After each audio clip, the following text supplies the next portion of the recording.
Hello दोस्तों, स्वागत है आप सभी का। हम लोग दिसंबर 2019 के नेट के प्रश्न पत्र को हल कर रहे हैं। इस प्रश्न पत्र में कुल 100 प्रश्न हैं, जिनमें से 40 प्रश्न हो चुके हैं। आइए अब इसके आगे के प्रश्नों को देखते हैं। 41वां प्रश्न है, कवि कर्म और काव्य भाषा किस आलोचक की समीक्षा कृति है? इसका उत्तर होगा बी, राम स्वरूप चतुर्वेदी। 42वां प्रश्न है, निम्नलिखित में से कौन सा निबंध रामचंद्र शुक्ल द्वारा रचित नहीं है? इनमें से जो रामचंद्र शुक्ल द्वारा रचित नहीं है वो है सौंदर्य बोध और शिवत्व बोध। इसका बी आंसर होगा। 43वां प्रश्न है, निम्नलिखित में से दलित जीवन पर आधारित उपन्यास हैं। यहाँ कुछ उपन्यास दिए गए हैं, इनमें से हमें दलित जीवन पर आधारित उपन्यासों को बताना है। तो इनमें जो दलित जीवन पर आधारित उपन्यास हैं वो हैं धरती धनना अपना और यथा प्रस्तावित। इसका सही उत्तर होगा बी। 44वां प्रश्न है, कवि के भार को बहुत बड़ा बताते हुए किस आचार्य ने कहा है कि ऐसा ना कोई शब्द है, ना अर्थ, ना न्याय और ना कला जो काव्य का अंग ना बन सके? इसका उत्तर होगा डी, आनंदवर्धन। 45वां प्रश्न है, निम्नलिखित क्रांतिकारी कविताओं को उनके रचनाकारों के साथ सुमेलित कीजिए। यहाँ पर दो सूची दी गई हैं। पहली सूची में क्रांतिकारी कविताएं हैं और दूसरी सूची में रचनाकार हैं। हमें कविताओं को रचनाकारों के साथ सुमेलित करना है। पहली कविता है वीरों का कैसा हो बसंत। यह कविता है सुभद्रा कुमारी चौहान की। दूसरी कविता है कैदी और कोकिला। यह कविता है माखन लाल चतुर्वेदी की। तीसरी कविता है जवानी। यह कविता है बालकृष्ण शर्मा नवीन की।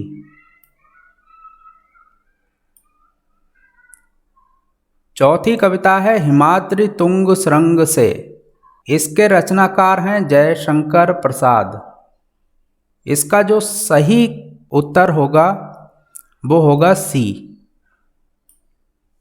46वां प्रश्न है, निम्नलिखित में से कौन सा उपन्यास ऐतिहासिक सांस्कृतिक उपन्यास नहीं है?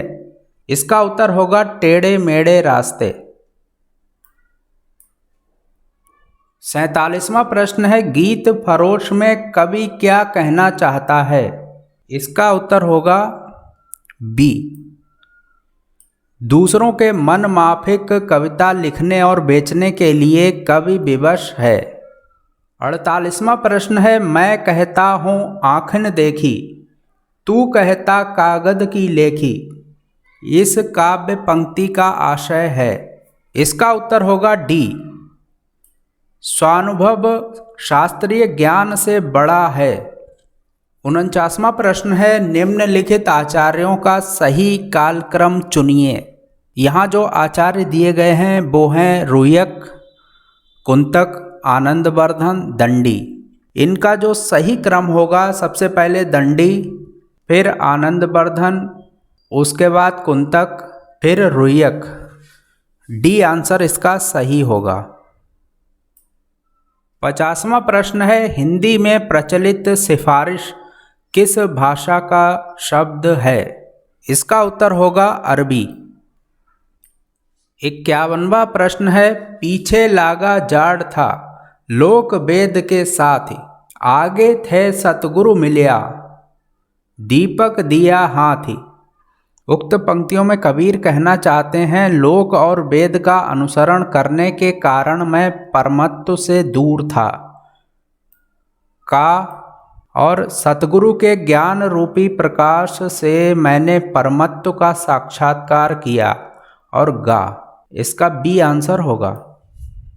52वां प्रश्न है, कॉलरिज के अनुसार कल्पना दार्शनिक चिंतन का परिणाम नहीं है, कल्पना कार्यत्री प्रतिभा है, यही कवि की सृजनात्मकता है। कल्पना की मूल प्रकृति केवल अनुकृति परक है। कल्पना में वैज्ञानिक सुशृंखलता नहीं होती।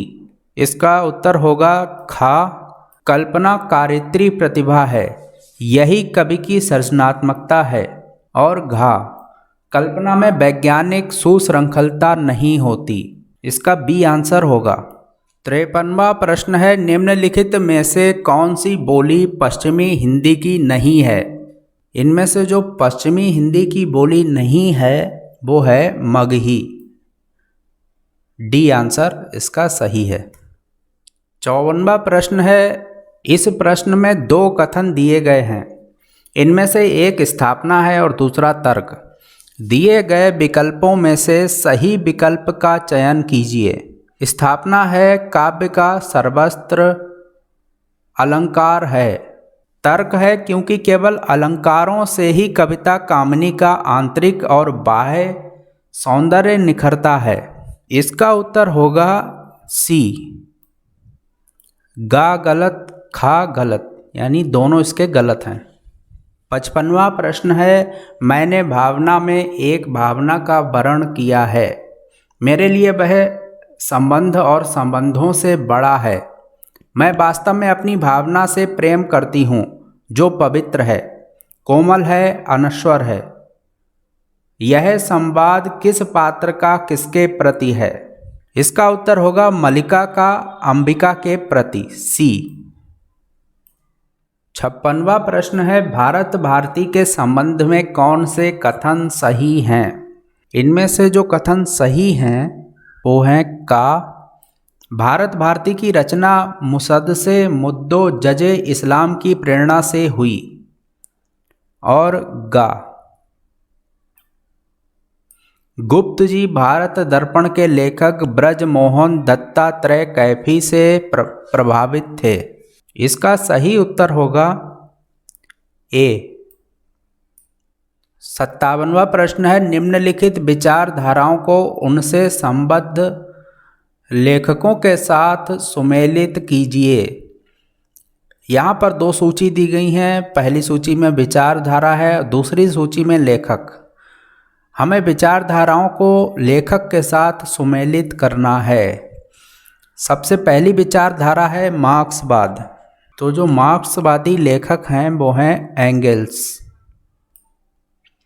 दूसरी विचारधारा है अस्तित्ववाद, अस्तित्ववादी लेखक हैं काफ्का।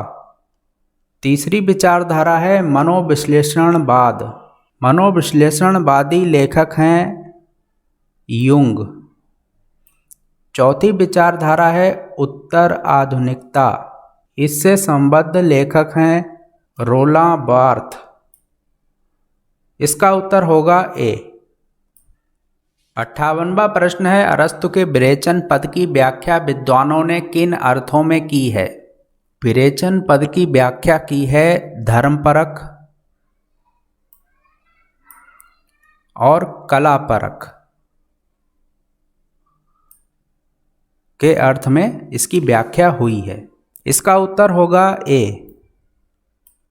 59वां प्रश्न है, भाषा ठीक करने से पहले मैं मनुष्यों को ठीक करना चाहता हूँ, समझे। प्रस्तुत संवाद चंद्रगुप्त नाटक के किस पात्र का है? इसका उत्तर होगा चाणक्य। 60वां प्रश्न है, आवारा मसीहा किस साहित्यकार की औपन्यासिक जीवनी है? इसका उत्तर होगा शरत चंद्र। आज हमने हिंदी प्रश्नोत्तरी के 20 और प्रश्नों को हल किया। इस प्रकार अभी तक हमारे 60 प्रश्न हो चुके हैं। बचे हुए बाकी प्रश्नों को हम अगले भाग में लेकर आएंगे।